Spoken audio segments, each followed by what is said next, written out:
But let's get back to the airs. Jambo Jet has expressed optimism on getting back to profitability in 2022. The airline, which operates largely within Kenya, announced that it has ferried over 1 million passengers to different destinations across the country in 2022, raking in over 7 billion shillings.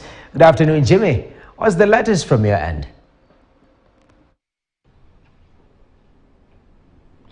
Well, indeed, a very good afternoon to you too, Noah. Yes, as you rightfully said, we are currently at Jambo Jet headquarters, and the reason we're here is that something interesting happened in 2022. This airline was able to transport over 1 million passengers in that duration. And again, so we are here to find out what exactly happened, how did that happen, because that is no mean feat for any airline, and considering everything that was going on from COVID and the Russia-Ukraine war and the political environment right here in the country. So to do justice to this conversation, I will be joined by Ndegwa Karanja, who's the CEO of Jambo Jet. He has been at the helm of this airline for the last 3 years. We want to know, what does the future have for the airline? What plans and what measures is he putting in place to make sure that the airline grows? What is the state of the competition? Bona Karanja, thank you so much for speaking to KTN and for allowing us to raid your offices today. So one of the things that we really want to understand is, what is the state of the airline, and especially when you look at low-cost airlines,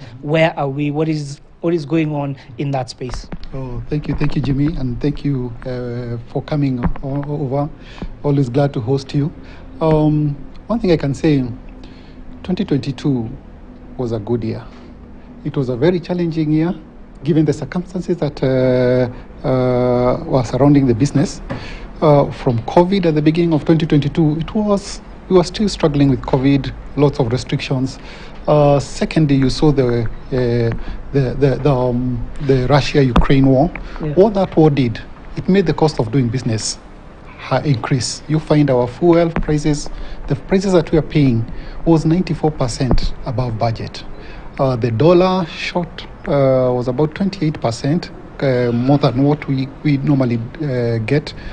From 101 to 127, 126. So that made the cost of doing business a bit more expensive. Yeah. All right, now you've talked about economies of scale, but of course there's also the question of, is the business profitable going by the numbers that we are seeing? Because from our revenue aspects, we were about 9% ahead of budget, but our costs were about 22% ahead of budget. So one thing is that if the fuel had maintained, we would have been profitable. So we still have a positive first contribution of doing business. Our gross we are about 42% in terms of gross profit, but net profit, we did not. As I know, the finance team is finalizing the year, but I definitely can tell you we will not be able to break even. But going forward, given now the cost of fuel, you would see the barrel is at 85. We are now, that's a better place to take us to break even, and our hope is that at least 2023 will be a profitable year. All right, now let me speak for the customers. Their biggest concern has always, and some of their complaints have been the fact that if I check in, let's say my luggage, I have to pay. If I order, or if I get something to buy it on during the flight, I have to pay. Is this a concern, and maybe you can just help us understand the thinking behind these costs? As a low-cost model that needed it more, our tact changed.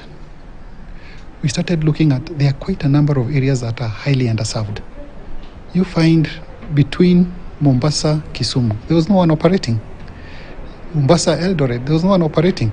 Now those flights are daily flights with good numbers, to a point whereby we are almost going to daily, double daily. Goma to Nairobi, no one operates. There are also some routes that I'm not going to mention in here, because that's what we are working on, that no one is operating. Or even if somebody is operating and a player is operating, they are highly underserved.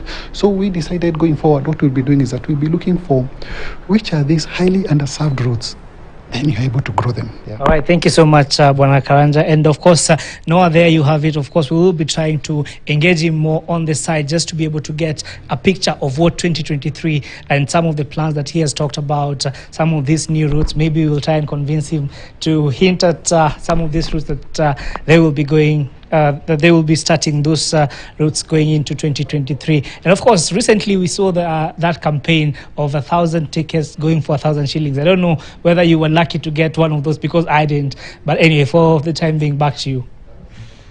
Thank you very much, Jimmy. I wasn't lucky to get any. They were bought out, I think, in 36 minutes or so. That was crazy. Anyway, thank you very much. Detailing what is ongoing at Jambo Jet.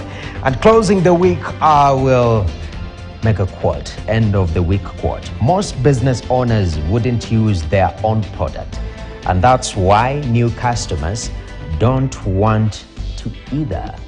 Let's start using our own products as Kenyans. Let us dress Kenyan, drink Kenyan, eat Kenyan. Thank you very much for joining with us on Business Today. Up next, we have Mbiu ya KTN. Stay tuned and enjoy your weekend.